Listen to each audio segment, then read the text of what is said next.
Thank you. Good morning.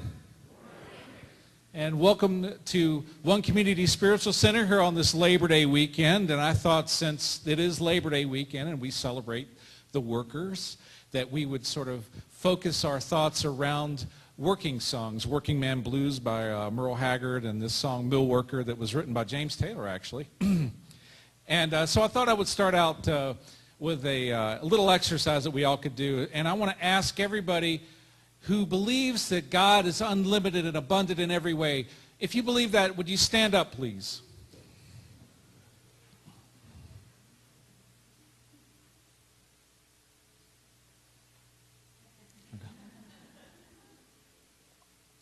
Now, remain standing if you believe God is unlimited and abundant and expressing in and through you.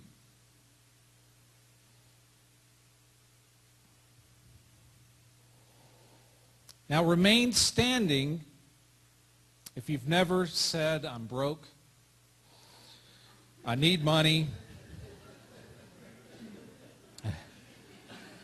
I'm sick, not feeling well.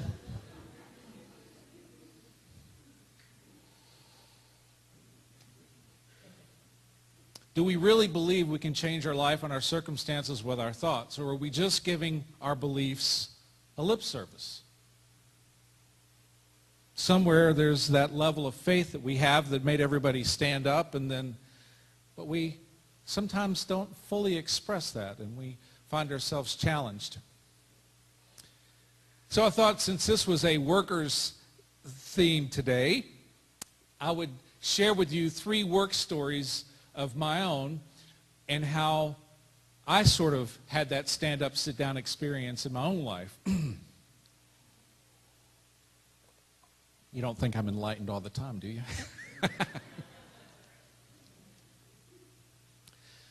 The first one took place probably 8 or 9, 10 years ago. I was a very, very successful full-time musician in Florida. I lived in Naples, Florida. Throughout the winter season, I prayed for days off. I would pray that it would rain so I could get rained out of my gigs. I worked so much.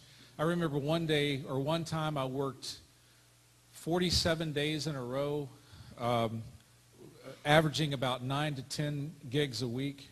I was busier than I wanted to be.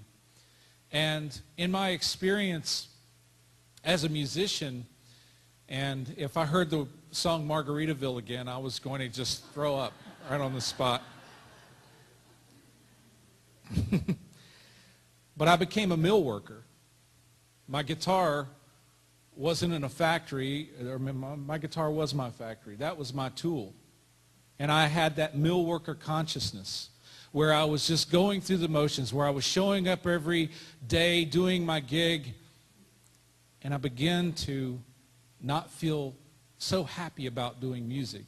People would come up to me and say, man, I wish I was a musician. I had one guy who actually had a business at one time where he still has it, and he was the guy who did all of the action water shots for Miami Vice and all of those water scenes where you see the police chase on boats and stuff. He had a company that was strictly designed to film this. And I did a party at his house one time, and he came up to me and said, I'd give $100,000 if I could be a musician. Okay. Yeah. We can start right here. You can make a down payment today.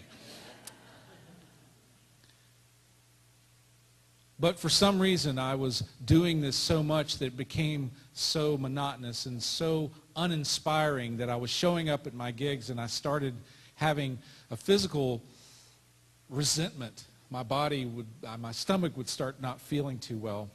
And then a funny thing happened. I was attending the Unity of Naples Church, and every Saturday night, unbeknownst to me, the minister would call me up in the middle of my sleep and ask me what was going on in my life so the next morning she could give a sermon about it. Has that ever happened to you guys? So for 9 months, it seemed, every Sunday I would show up in church, and the minister had a tailor-made message just for me. Of course, me being an enlightened soul, I I made changes immediately. No, it was an ongoing reminder. And her message to me was, in order to make changes in our life, in order to move to that next expression, we had to release what no longer serves us. And so as I started feeling this divine discontent with my music, even though it was such a big part of my life and it was my income, and I really could, I had a situation where I was very, very secure. And people would come up to me, oh, you're a musician. That's really not a secure job. I was like, well, really, after the last couple of years, is any job really secure? But it was what I did, and I was fully supported, and I had a very good situation that I could have really stayed in it for a very long time. I was an entertainment director for a restaurant, and I could write my own schedule. I could play as much or as little as I wanted to. But after a while, it just didn't fit well with me. I didn't want to be in this place anymore. Whatever reason, I started not connecting with this place. And so I would go to church, and they said, well, you have to let go and make room for God. You have to let go of what you know and make room for God. It's like that skating rink experience. When you're a little kid and you got the training skates on and you want to go out in the middle of the skating rink and you're scared to let go of the safety rail. I know I've got some of you here. I know I'm talking to some of you. You got to let go of that rail in order to skate properly. But it was hard because I realized that I was giving up probably the sweetest gig in Southwest Florida. Finally, one night I couldn't take it. This lady came in, and the hostess came up to me, and she said, Chris, they want to sit here, but they're scared that the music's going to be too loud. And could you take a break? And here I was sitting there thinking, I've been a musician for 30 years, and I'm asked to turn down. I'm asked to stay in a corner and be quiet. And something snapped in me, and I said, I'll take a break. I'll be glad to take a break. I took a break, and I left the restaurant, and I went and had dinner in another restaurant. I came back an hour and a half later. Oh, my God, Chris, what happened to you? Where you were? I didn't mean to offend you. I said, no, you didn't offend me. You lit my path. And I walked out in the middle of the slowest time of the year, naturally. I couldn't have done this in busy time of the year to have other work to, but it was all right. I ended up taking about a month off, and about 2 weeks after I had taken this time to step away from this experience, I stopped by the church, the Unity of Naples Church, and one of the ministers there saw me. Chris, been wanting to call you. Really? Well, what's going on? He says, well, Karen, our music director, has resigned after 17 years. Would you be interested in being our music director? Wow. In that moment, I stepped into being a Unity music director, and I've still been serving through today and in some capacity in some church in a musical capacity. To let go and let God, to let go and trust, to know that you will be supplied, you will be supported, you will be fulfilled toward your greater destiny. It's a hard lesson to learn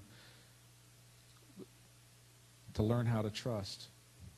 My second story happened a couple of years ago when I was working as a salesman. We had moved to Kansas City. People ask how we got to Kansas City. My wife and I, we pointed to the middle of the country and just said, let's go there. Really? You did that?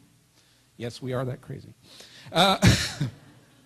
We did that, but it was a wonderful experience, and we actually love it here. We love it far better from where we came. And people, really? Anyway, that's a whole other sermon. But anyway, getting back to the, I was working as a salesman. I was in marketing, and my wife had taken a job with the same company as the marketing director.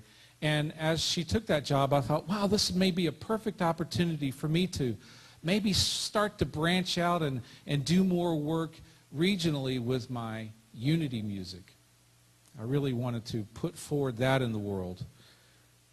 But as it turned out, 3 months after she had been given this job, a new vice president came in and said, we are eliminating your position. So I was faced with a choice there. Do I hang on to this job that I knew wasn't where I was supposed to be anymore? Or did I trust that I needed to step out and continue to be the musician and try to expand my horizons, so to speak? Well, me being the enlightened soul, of course, I did this without any stress. Are you kidding me? I was stressed out of my mind. I'm like, oh my God, how are we going to make our mortgage? How am I going to pay my bills? How am I going to, take care of my car? And God knows, please don't take my BlackBerry. Oh my God.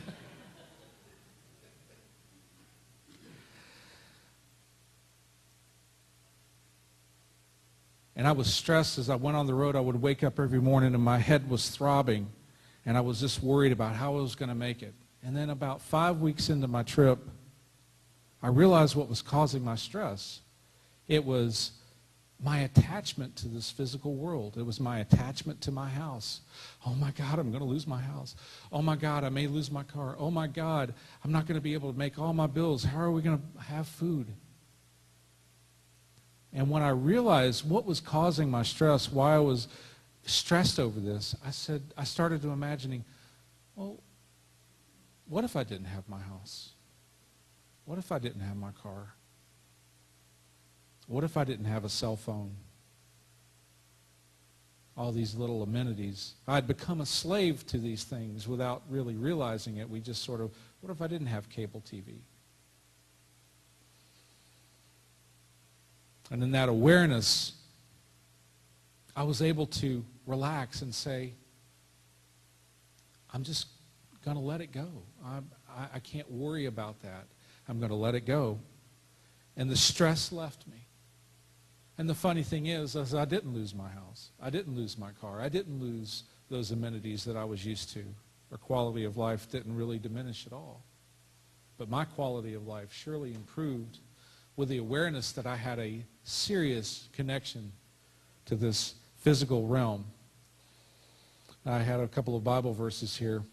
Therefore, I tell you, do not worry about your life, what you will eat or drink, or about your body, what you will wear. Is not life more important than food and body more important than clothes? Look at the birds of the air. They do not sow or reap or store away in barns, and yet your heavenly Father feeds them. Are you not much more valuable than they? Who of you by worrying can add a single hour to his or her life? Matthew 25 and 27. He goes on to say in verse 34, so do not worry about tomorrow, for tomorrow will take care of itself. Each day has enough trouble of its own. So I learned to release my attachments to the physical surroundings. The last story I want to share with you was I recently stepped away from serving the Unity of Ames Church as their spiritual leader. And they called me a spiritual leader because I'm not a Unity minister, nor am I a licensed Unity teacher. But in my travels to that church and speaking in that church, they said, we want you to be our leader. Now, this was much to the chagrin of Unity Association of Unity Churches. But they had posted the opening, and it had been open for over a year. And as I came to visit, they said, we really think that you're supposed to be our leader. And I said, well, no, I can't be. I'm not a minister. I'm not even a licensed Unity teacher. I can't step into this role. Yeah, but Chris, we really think you're the one. We want you to come up for an interview anyway. So I drove up for an interview. They interviewed me. They asked me a bunch of questions. They were impressed with my marketing background. And something happened over this course. This is about a year process that really took place from Mother's Day of 2009 until April of 2010, when they kept really after me and they kept saying, we want you to be our spiritual leader. And I kept saying no. I kept saying no. But sometime around November or December, I got the feeling inside that this was mine to do. I didn't really understand why. But despite all of the outside rules and circumstances and situations regarding me stepping into the role of spiritual leader, it felt like mine to do. Sure, there was worry, was I going to be able to come up with an inspiring talk every week? And I did.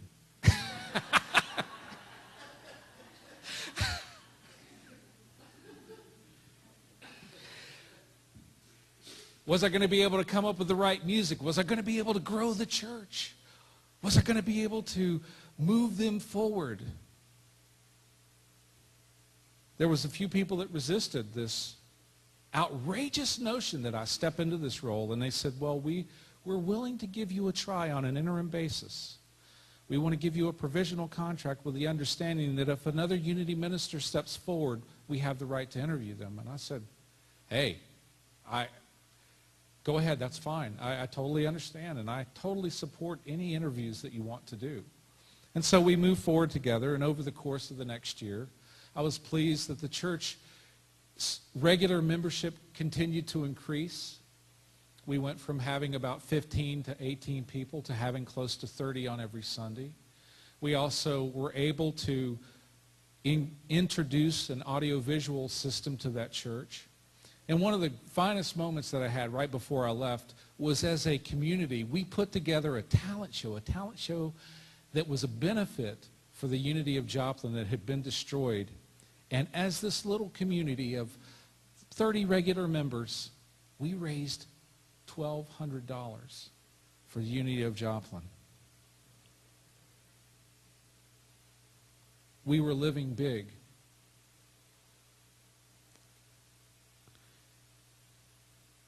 As Jesus was walking beside the Sea of Galilee, he saw two brothers, Simon called Peter and his brother Andrew, and they were casting a net into the lake, for they were fishermen. Come follow me, Jesus said, and I will make you fishers of men. At one point, they left their nets and followed him. Jesus didn't ask, do you have your bachelor's degree? Have you interned as a disciple yet?